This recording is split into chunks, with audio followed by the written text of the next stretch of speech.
¿Cómo están? Bienvenidos a Última Mirada. Vamos a conversar hoy día del tema de seguridad y lo vamos a conversar respecto de las posibilidades que se están ya de alguna manera conociendo sobre futuras legislaciones que abarquen el tema de la inseguridad de la población, la delincuencia, los narcofunerales y todo lo demás. Estamos con el senador Iván Flores, presidente del Comité de Seguridad del Senado. Gracias por estar con nosotros una vez más, Iván. Vemos todos los días informaciones en los medios de comunicación. Eso me imagino que alerta y pone nervioso a la población.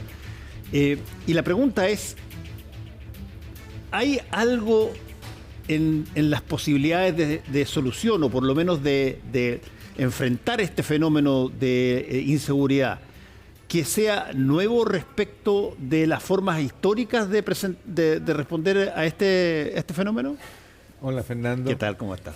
Bueno, yo creo que la gente está más que inquieta, la gente está muy preocupada, se palpa, se respira inseguridad a lo largo y ancho de todo el país, y no solamente del ciudadano común y corriente, sino que principalmente yo creo que en dos sectores. Primero, en aquellas comunas donde hay gente más vulnerable. Pareciera que este Chile, que todavía no logra ser un poquito más equitativo, tenemos comunas más seguras y comunas más inseguras, producto tal vez de los ingresos de las personas o de los ingresos que a la postre también rebotan en los municipios. Los municipios ricos tienen una condición completamente distinta a la de los municipios pobres, donde la gente ha venido perdiendo no solamente la posibilidad de hacer su vida normal, sino que ha perdido libertades. Eso por un lado.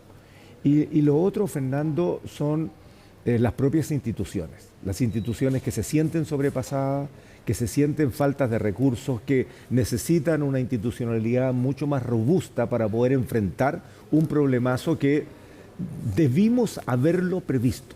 O sea, lo que venía ocurriendo en Colombia hace 40 años atrás, 30, cuando tienen que hacer toda esta reforma judicial y del persecutor. No tenían ellos Ministerio Público, pero lo hacen con una tremenda potencia, al punto que hoy día casi nos triplican en el número de fiscales por cada 100.000 habitantes. Dicho sea de paso, Fernando, tenemos una de las tasas más bajas de Latinoamérica en términos de fiscales por cada 100.000. Eso significa, si es que no lo entiendo mal, senador, que un fiscal en Chile tiene que ver una cantidad de juicios estrambóticamente mayor que un fiscal en otras partes, sí, donde eso requiere que uno preste atención, esté atento a las cosas que tienen que ver con cada caso, pero cuando tú tienes, qué sé yo, que lidiar con 600 casos simultáneamente, eventualmente ahí es peor.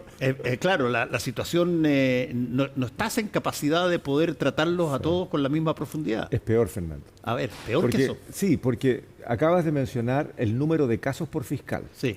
Y eso tiene que ver con dos variables que además se han agravado en Chile. Porque no solamente es el número de casos, sino también depende del tipo de casos. Sí. La violencia que ha venido ocupando las páginas de los medios de comunicación y que la gente empieza a sentir, hace que los casos se hayan agravado, que los casos también han aumentado. Entonces, lo que en su momento fue el cálculo de la reforma procesal penal, que dicho sea de paso, ya está bueno ya a más de 20 y tantos años de darle una vueltecita. Yo creo que está empezando a hacer agua y está sobrepasada. Entonces, ¿qué ocurre, Fernando? Cuando se diseñó, se decía 900 casos por fiscal. Esa era la carga, de acuerdo al tipo de delitos y al número de delitos que se cometían en Chile. Los delitos han venido subiendo y el tipo de delitos han venido agravando. Son dos cuestiones súper importantes. Pero además de eso, Fernando, cuando aumenta el número de delitos, le aumenta la carga al número de fiscales que tenemos hoy día en Chile. Y por lo tanto, en el 2002, la reforma procesal penal a fines de los 90, se le sube la carga de 900 a 1.250, aprox. Hoy día, cada fiscal no tiene 1.250, que fue el estándar mediante el cual el persecutor puede funcionar bien y cómodo, investigar sus casos. Hoy día los fiscales tienen casi 3.000 casos. ¿Te das cuenta?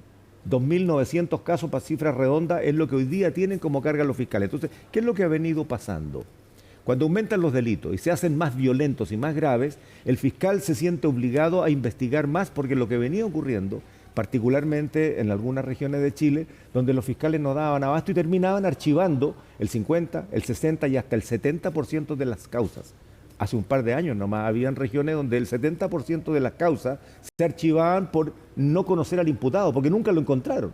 No tenían la posibilidad de encontrar a los culpables. Entonces, cuando tú tienes 100 causas y de esas 100 causas 70 las archivas sin llegar a lograr tener al culpable, la verdad es que tenemos un problema. Sí, claro. Y esto, Fernando, apareció también en una ley que se acaba de promulgar, que parte como una ley que tenía que ver con la reincidencia, pero termina siendo una miscelánea, según el ministro Cordero, la tramitamos en nuestra comisión, la ley más importante que ha tenido la Administración de Justicia en los últimos 20 años, porque tenía varios componentes, y entre ellos considerar que el delito bagatela, que ese ni siquiera lo investigaban los fiscales, son delitos muy menores, pero hacía que un delincuente pudiese estar 20 veces yendo a tribunal y todas las veces el juez le decía, usted no lo vuelva a hacer, y lo mandaban retado para la casa, y volvía 20 veces más, por golpizas, por robos menores, ese tipo de cosas. O sea, ni siquiera esos delitos suman a esta lista de sobrecarga a los fiscales. Entonces tenemos causa. Pero por otro lado, y este es el otro problema, es el número de fiscales por cada 100.000 habitantes. Sí. Y esa es la cifra que a nosotros nos entristece y nos preocupa, porque cuando Colombia tiene 11 fiscales por cada 100.000, México tiene 11,7, la Unión Europea completa tiene 11, nosotros tenemos 3,6. Ecuador tiene 7. Ahora, a ver, entonces tenemos esos dos problemas. ese es un punto que yo me imagino, senador, debe haberse agravado o tiene la perspectiva de verse agravado con todo lo que estamos de alguna manera observando en materia de los nombramientos judiciales, de los nombramientos de fiscales, porque eventualmente... Sí.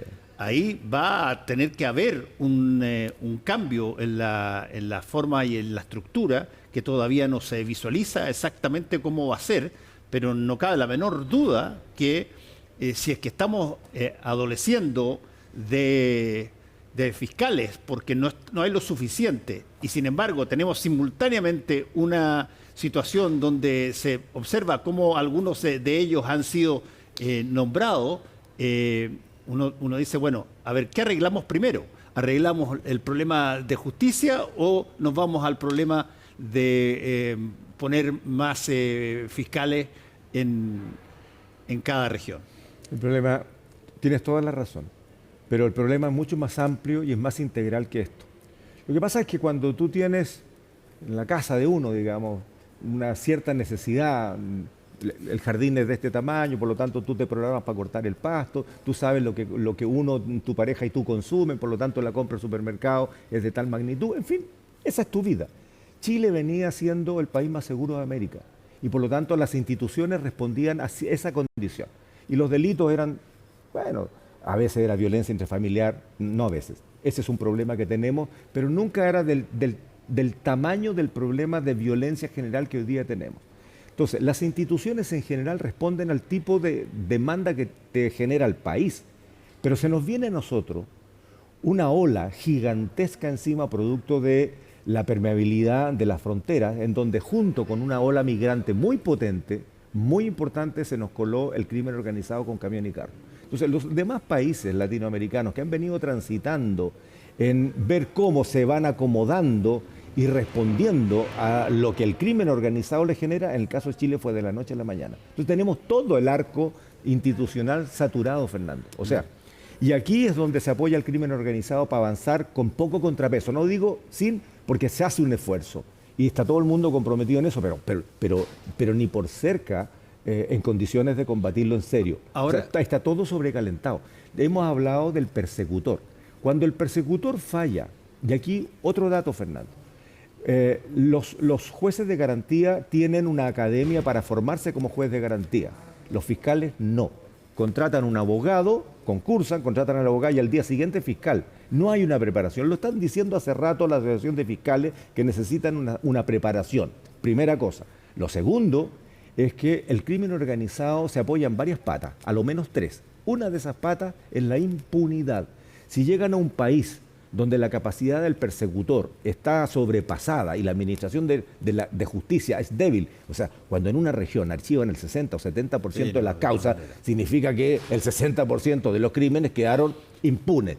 Y esa razón le genera al crimen organizado, a las organizaciones criminales, una condición que les permite avanzar. Ahora, la otra es la corrupción. Sí, ya vamos a hablar. Déjame plantearte algo que tiene que ver con, bueno, lo que tú de alguna manera has estado impulsando en la Comisión de Seguridad, que es esta nueva ley, un formato de nueva ley que va tanto desde el antiterrorismo a la forma de enfrentar a estas bandas de crimen organizado. A ver, ¿hay algún tipo de, llamémoslo así, no sé si es que es ley la palabra, pero algún tipo de iniciativa en los países que han enfrentado este problema que deberíamos importar? Yo creo que debemos importar muchas cosas porque demoramos mucho tiempo en intentar descubrir la pólvora y generar institucionalidades, generar marcos legales, generar formas de enfrentar cuando ya hay países que lo han venido arrastrando por mucho tiempo. ¿Cómo qué, por ejemplo? Uno es el antiterrorismo.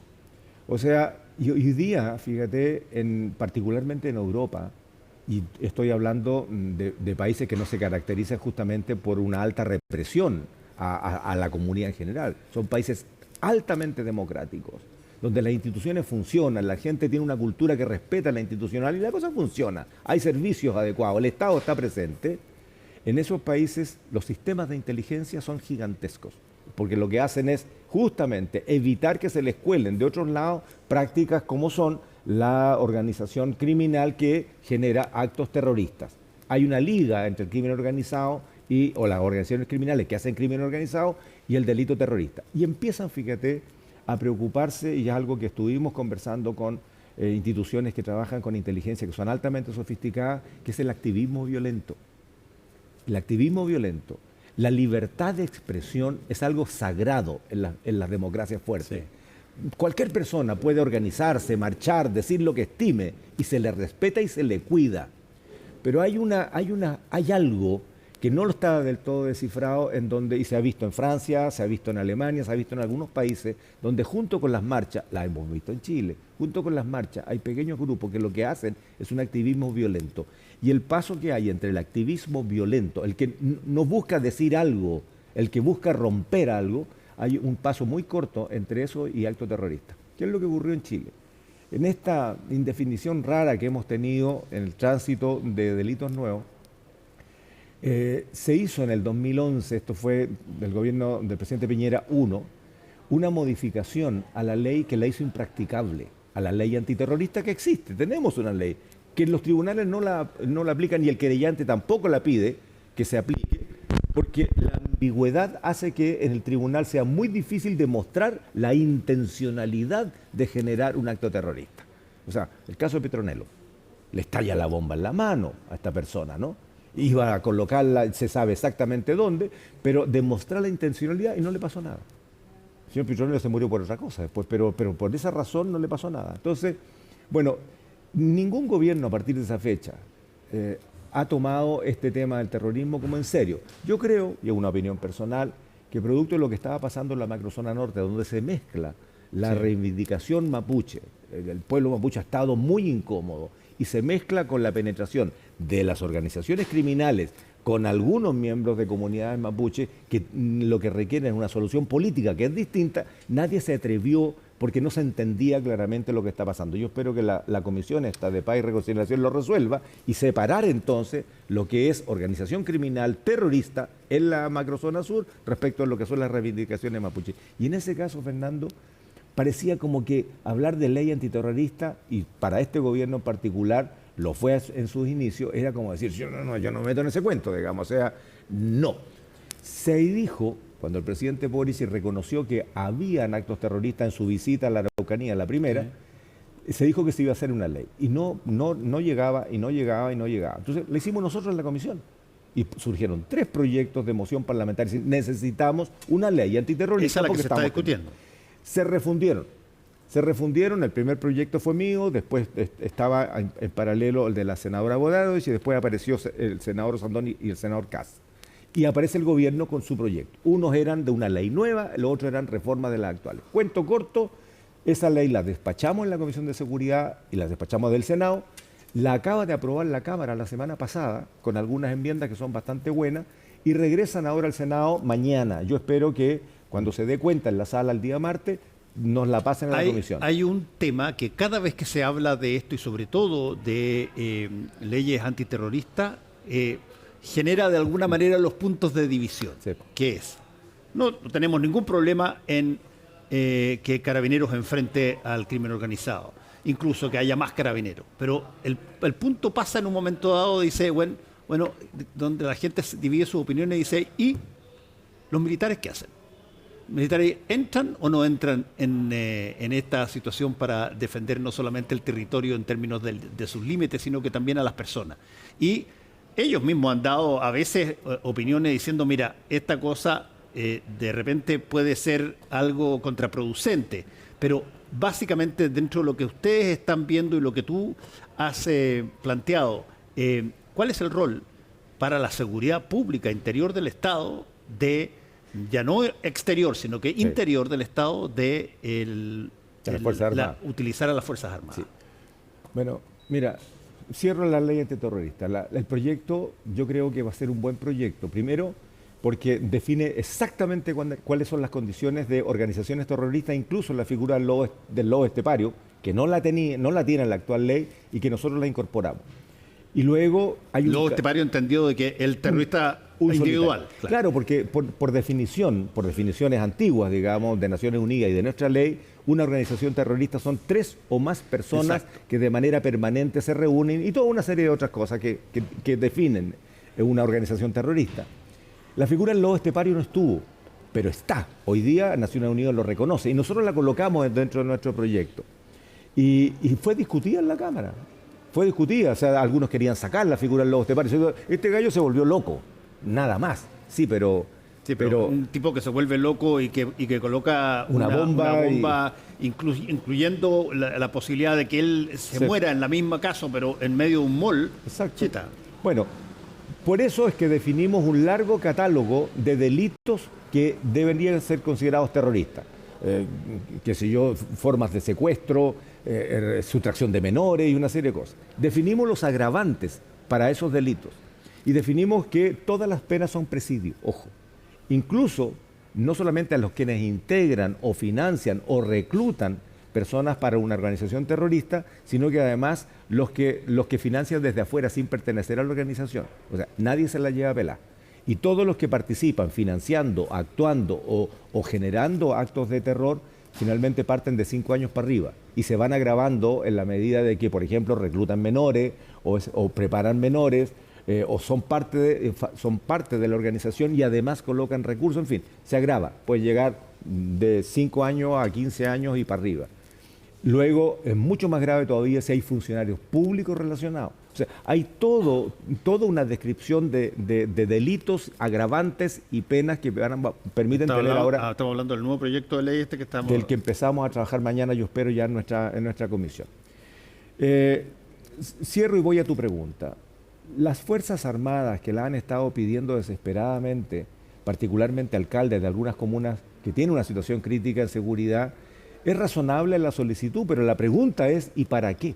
Las Fuerzas Armadas no están preparadas para combatir al interior de los barrios por cuanto el único equipamiento que tienen, sí, los oficiales tienen pistola y algunos otros también, pero ellos salen con fusil de guerra, es parte de su indumentaria y de su razón de ser. Un fusil de guerra que atraviesa con muchísima facilidad el motor de un camión, ¿te fijas? Perfectamente puede atravesar varias casas en línea o varios cuerpos en línea cuando se dispara, digamos, y si esa bala atravesó un cuerpo que no tenía protección antibala, puede pasar por varias casas. Entonces, hay una situación bien compleja allí. Y lo segundo es que las Fuerzas Armadas ya han tenido malas experiencias. Cuando este infante de Marina, por ejemplo, sale a defender a un carabinero que es atacado mortalmente, ese infante de Marina es sometido a los tribunales y está re complicado. Entonces, así como la ley Naim Retamal, que al principio, por parte del propio gobierno también yo escuché, se dijo, mira, esta es la ley de gatillo fácil, no queremos que esto sea. Nunca fue el gatillo fácil, lo que hacía era invertir la prueba. Y en vez de que, cuando un funcionario de policía saca su arma y tiene que defenderse a él o a otras personas, era automáticamente obligado a demostrar la legítima defensa. Hoy día es al revés. Parte del criterio y del concepto de que él ejerce legítima defensa. Es el otro el que tiene que demostrar que eventualmente no lo aplicó. Y eso le da más seguridad y certezas a las policías. El problema con las Fuerzas Armadas es que no están definidas las reglas de uso de la fuerza. Y ese es un proyecto que está en el Senado, no está en mi comisión, está en una comisión unida de defensa y seguridad, la preside Defensa, que estamos votando. Lento, pero hemos venido votando. Y yo creo que ha sido lento no por desidia, Fernando, sino que porque es un proyecto complejo. Necesitamos darle certezas a la ciudadanía que si es necesario que el Estado le pida a las Fuerzas Armadas que salgan al interior del país a combatir algo, estamos hablando de orden público, siempre, sí, orden o seguridad pública, lo hagan por encargo del Estado y sin dañar a ciudadanos, digamos, por abuso de esta regla de uso de la fuerza. Y por otro lado, darle certezas a las Fuerzas Armadas que si el Estado los convoca sabiendo qué es lo que le está pidiendo. Entonces, hemos tenido que definir principios, los tipos de fuerza. Hemos definido las condiciones en que las gradientes en que se utiliza, y ahí todavía hay una discusión sobre eso. ¿Y hay discrepancias muy grandes, como por ejemplo la oposición? Sí, las hay. Yo diría que las izquierdas con las derechas, digamos, han estado debatiendo, pero con un buen debate en todo caso. Yo creo que le queda poco. Ya estamos discutiendo las reglas propiamente tal, que no solamente son las etapas, la gradualidad, la proporcionalidad, pero tenemos conciencia de que el Estado necesita de las Fuerzas Armadas para poder, en ciertas condiciones, por ejemplo, custodiar la infraestructura crítica. Lo que pasó en los consultorios hace un par de días atrás, Fernando, es inaceptable. Y lo conversaba con la ministra de Interior el lunes pasado en La Moneda. Y me decía, mire, vamos a tener que mandar puntos fijos a estos consultorios que están en zonas críticas. Pero esto significa 35 carabineros en los dos consultorios. Porque son 3 turnos diarios, son 24 horas. Son consultorios que tienen urgencia. Y más el turno el fin de semana, son 35 carabineros de punto fijo y puede que en un mes no pase nada, a cambio de que esos 35 carabineros pudieran estar haciendo ronda o custodiando sectores mucho más amplios. Entonces, en ese caso, todos estamos convencidos que, si bien es cierto, yo en lo personal dije que no me parecía y que me oponía a llamar a las Fuerzas Armadas solamente para hacer un estado de excepción en la región metropolitana, cuando esto es un problema nacional. ¿Y qué pasa con las otras 15 regiones, aparte de la metropolitana? Y que además, ¿qué iban a hacer las Fuerzas Armadas? Si no, pregúntenle a las Fuerzas Armadas. Estaban súper preocupadas de que los convoquen. Entonces, mientras no tengamos esto, no se pueden convocar. Pero aunque sea, no es para un estado de excepción generalizado, porque no tenemos un problema con conscripción en Chile, sí, claro. Nos faltan conscriptos y tenemos 2.000 ocupados en la macrozona sur y tenemos otros tantos ocupados en la frontera y seguimos teniendo las fronteras permeables. Acaban de ser autodenunciados 39.000 personas que ingresaron irregularmente entre enero y septiembre. ¿Te das cuenta? Entonces tenemos un problema de marca mayor. Ahí hay otro punto que no sé si es que está dentro de las comisiones que tú has visto, que tiene que ver un poco con lo que estabas diciendo al final. ¿Se tienen los números de las personas que eventualmente llegan al país en forma clandestina? No. Se conoce, tú acá dijiste 39.000 personas que se denunciaron, que están registrados por la PDI. Claro, que son autodenunciados. Los que entran en la noche un poquito más, eso no se sabe. Bueno, y desde ese punto de vista, ¿cómo se enfrenta o cuáles son las experiencias exitosas en otros países parecidos, quizá, que tienen este flujo muy importante de inmigración que ha habido toda la vida, digamos, desde ese punto de vista no es una novedad, pero hoy día está por distintas situaciones ocurriendo en como 3 o 4 continentes. Entonces, ¿qué es lo que se debe aprender de otras experiencias sobre este tema de la inmigración ilegal? La prioridad, Fernando, la prioridad. Fíjate, cuando nosotros tenemos una Agencia Nacional de Inteligencia con 153 funcionarios, casi los mismos de hace 25 años que eran 140, o sea, en 25 años han crecido 13 funcionarios, menos de uno por año. Y con un presupuesto, lo tengo acá, con un presupuesto que apenas sube así, porque ahora es un símbolo del corazón este.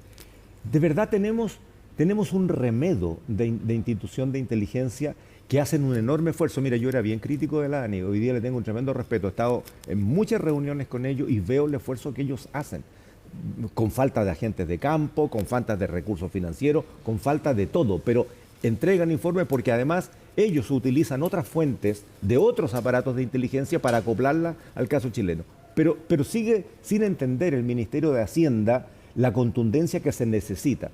Mira, por ejemplo, a tu pregunta, el fenómeno migratorio hoy día, producto de conflictos, producto de hambrunas, producto de dictaduras que empiezan a aparecer con mucha rudeza, particularmente en África, en el Sahel africano, en la zona centroafricana, hay sistemas de verdadero reclutamiento de gente a los cuales le cobran con lo poquito que tienen para mandarlo a Europa. Y lo que al principio era el control de las balsas, hoy día casi se convierte en una cuestión humanitaria. Si ya en el mar, por ejemplo, no los capturan para mandarlos de vuelta necesariamente, sino que para que no se mueran ni se ahoguen. Mira, es una cuestión súper complicada. Pero ¿qué es lo que ocurre en estas olas migratorias enormes? Viene el crimen organizado entre medio, o sea, a nosotros nos pasó. Hay un estudio bien importante de la División de Naciones Unidas para el Crimen Organizado, donde hace varios estudios de varios frentes. Y el Tren de Aragua es uno de ellos, por ejemplo, que lo tenemos en Chile. Y muestra cómo el Tren de Aragua se desplaza desde Venezuela, junto con las primeras olas migratorias, entra con las olas migratorias sin ningún tipo de control. En otros países entran camuflados, se disfrazan, falsifican. No, aquí entraron tranquilitos, pagaban lo que correspondía y el sistema los movía. Que hay verdaderas empresas turoperadores que los dejan puestos en Arica o en Iquique, hasta el día de hoy. O sea, verdaderas microempresas. Bueno, cuando esto en Europa empieza a ser masivo, empiezan a fortalecer. Hoy día el sistema de inteligencia español son 5.000 funcionarios, 5.000, 3.500 en el Centro Nacional de Inteligencia, otros 400, 500 en el Centro Coordinador de todas las inteligencias, de las militares, de las distintas policías, reportados directamente todos los días a las 5 de la mañana con el ministro del Interior. Y el Centro Nacional solamente con el presidente de la República. Ellos entregan información dura y pura, no nada más. La decisión política la toma el presidente. Y ahí, con esa decisión política, van abriendo frente. Pero además tienen el sistema de inteligencia para infraestructura crítica. O sea, tienen distintos... Y ahora, ¿qué es lo nuevo para Europa? Y esto, a tu pregunta, el sistema preventivo. Tienen inteligencia en 70 países, latinoamericanos, africanos, algunos asiáticos, porque ellos trabajan con los gobiernos para evitarse que organizaciones les sigan mandando criminales entre medio de la ola migratoria. ¿Cuáles criminales? Los que tratan personas, particularmente mujeres para uso sexual y niñas para uso sexual. Y ahora aparecen dos crímenes que son relativamente nuevos. El tráfico de órganos. ¿Te imaginas lo que es robar un auto y despacharlo? Muchos autos nuestros robados terminan en Bolivia, pero es mucho más triste cuando lo desarman y lo venden por pieza porque ahí ya no apareció nada. El comercio de órganos tiene que ver con eso mismo. Y lo otro es la falsificación documental. Con las tecnologías hoy día te falsifican todo y no te das ni cuenta. Bueno, de eso entonces están preparándose. De eso quiero hacerte la última pregunta que tiene que ver con tecnología. Todos nosotros estamos viendo y admirando, qué sé yo, la inteligencia artificial y una serie de cosas. Yo puse y lo conté en CNN Radio, puse, qué sé yo, inteligencia artificial, ¿por qué no me haces un poema corto de despedida a la persona que quiero? Y me sale un poema, pero excepcional, que lo leí ahí, todo fantástico. Ok, tú dices, oye, esto tiene capacidad de ser maravillosa. Ahora, ¿qué tanto se puede utilizar ese fenómeno de inteligencia artificial para combatir todo esto que estamos hablando, entendiendo que los maleantes también son tequis, algunos de ellos, y que también pueden usar la inteligencia artificial al revés? La usan. Y ahí es donde tenemos el problema en Chile, Fernando, porque esta conversación partió citando un ejemplo dentro de la cadena de lo que significa la respuesta del Estado, el Ministerio Público como persecutor. Pero ¿y qué tal, Fernando, que realmente logremos fortalecer y convencer al gobierno que el proyecto de reforma constitucional del año pasado para crear una fiscalía suprarregional, porque tenemos un problema con la independencia de los fiscales, hay algunos que se pasan de revoluciones y son absolutamente autónomos y van para otro lado. Entonces hay una fiscalía suprarregional, pero el gobierno no entiende el proyecto, quiere centralizarlo en Santiago en vez de las 4 zonas y todavía no se le ponen con la plata. Pero ¿qué pasa si el Ministerio Público progresa y se hace robusto y captura más y no archiva el 60% de las causas? ¿Dónde nos metemos? si tenemos un sistema carcelario a punto de estallar. Nunca en nuestra historia republicana hemos tenido las cárceles saturadas, como en el caso del Norte Grande, ni siquiera saturadas por el número de personas que están adentro, 220%, sino que es el tipo de personas. En el caso de Arica, 98% de los internos son extranjeros, Fernando. Y la peligrosidad de aquellas personas que ya la justicia chilena determinó que era un peligro para la sociedad, metidos adentro, lo que hacen es, en el resto de Chile, reclutar a los novicios que ingresaron por otros delitos, porque no tenemos cómo segregar. Entonces, tenemos un sistema carcelario que no aguanta. Y lo que decía el ministro, ¿qué vamos a hacer? El 40% de esta gente está ahí por prisión preventiva. ¿Lo vamos a dejar afuera y lo vamos a mandar a resguardos nocturnos que no los vemos nunca más? No podemos. Vamos a hacer un indulto masivo como el que ya pasó en pandemia y que terminaron con un 70% de reincidencia, o sencillamente no vamos a atrapar a nadie más. No podemos. O sea, por un lado tenemos un persecutor debilitado porque le faltan recursos, por mucho esfuerzo que hagan, tenemos cárceles completamente saturadas y tenemos en la etapa previa un sistema de inteligencia que es un chiste, y no lo digo peyorativamente, lo digo porque no le han puesto la seriedad para tener un sistema que hacia adelante, y que en el caso del crimen organizado, que no es lo mismo que el ratero en la esquina, son organizaciones, por lo tanto tú las penetras. Y después las policías. Mira, cuando tú me hablas de cibercrimen, me hablas de inteligencia artificial, cuestiones tecnológicas que el crimen organizado las maneja porque las conoce. Sí, mira, si el crimen organizado no es la bandita del barrio, el crimen organizado son holding empresariales que son transnacionales. Las versiones locales, como el Tren de Aragua, son los soldados de esos holdings. ¿Te fijas? Que son capaces de controlar un Estado. Mira el problema que tuvo México. Yo en un programa dije, estamos como cuando apareció el problema de Juárez. O sea, empiezan a aparecer las instituciones sobrepasadas y aparece la impunidad, que ya lo conversamos, aparece la corrupción al interior de las instituciones, en donde las decisiones de las autoridades de gobierno o de funcionarios públicos empiezan a ser o cooptadas por amenazas, por extorsión, o sencillamente por plata. Esa es la segunda patita. Y la otra pata es la falta de coordinación interinstitucional. Cuando las dos policías nuestras hasta el día de hoy siguen compitiendo entre sí y no acomodándose como una sola respuesta nacional, tú haces esto, yo lo hago lo y te ayudo, sin esconderse la pelota y la información, Iván, chuta. Mira, no me alcanza el tiempo para preguntar, solamente te quiero que me relates un estado de ánimo. ¿Ves tú algún grado de optimismo en lo que se puede hacer en el futuro? Cada minuto que pasa uno se pone un poquito más pesimista, porque no logro entender por qué el gobierno no le da la prioridad, los otros tampoco, los anteriores tampoco, la prioridad y la importancia de lo que significa entender el tamaño del piano que se nos está cayendo encima. O sea, cuando tenemos países latinoamericanos, como el caso de México, o sea, México tiene, ¿cuánto? 140 millones de habitantes, con una potencia económica gigantesca, y se lo comió, te fijas, el cartel de Juárez completo, y en varios otros estados más, y le hicieron contrapeso, con armamento de guerra, con equipamiento de guerra y con todo, con una corrupción brutal al interior. Tú dices, nosotros un país que tiene un presupuesto así para inteligencia, que no somos capaces de adelantarnos, con policías compitiendo entre sí y con una fiscalía que no se comparten datos. El RUF, el BUD, el Banco Unificado de Datos, Fernando, tiene 17 años de haber sido decidido a hacer y hasta el día de hoy todavía no se coordina y yo no comparto los datos. Primera cosa. Entonces, pucha, cada día que pase, y ahora cuando el presidente anuncia, y en buena hora que lo haga, ¿no? Es parte ya de la comprensión política y de la decisión política. Dice, vamos a aumentar en un 15% el presupuesto orientado hacia las policías. Pero yo empiezo a revisar, Fernando, y no es tan así. Y más que esto, mucho más que el presupuesto, porque el presupuesto puede crecer un 1%, pero si somos eficientes en el gasto, o sea, mira, tú me hablabas de inteligencia artificial y respuestas gigantescas. Yo te voy a hablar de la base de datos que tiene la Policía de Investigaciones. Computadores normales, empiezan normales, que utilizan aires acondicionados normales para que el sistema no se sobrecaliente. Están pidiendo un data room hace tiempo, están pidiendo un edificio institucional hace tiempo. No necesitan más plata. Es cambiar lo que hoy día gastan en edificios viejos con un edificio nuevo que está hace un año con esto. Mira, el año pasado, en mayo, el sistema iba a colapsar. Se advirtió, fui personalmente a la DIPRES con un oficio del 11 de julio. En noviembre el sistema colapsó. 10 horas, toda la información de la Policía de Investigación en blackout. La de los delincuentes, la de los testigos, la de los migrantes, en blackout. Se dijo, hay que comprar el hiperconvergente. No le quisieron transferir plata que le iba a sobrar a la PDI producto de obras físicas que no se estaban construyendo porque, bueno, muchas empresas quiebran, en fin, no les dejaron usar su propia plata. ¿Qué es lo que pasa en enero?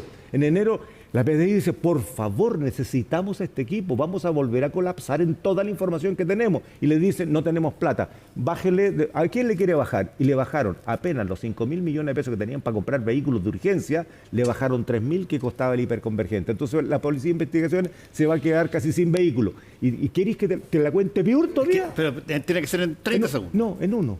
A ver. Todavía no llega el hiperconvergente. 2 años. 2 años.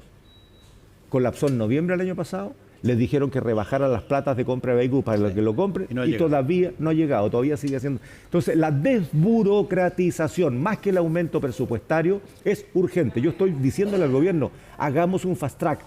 El legislativo va avanzando, pero hagan ustedes un fast track de la desburocratización del trámite. Todo lo que tenga que ver con seguridad, pase rápido. Esto es, se aprueba, compre.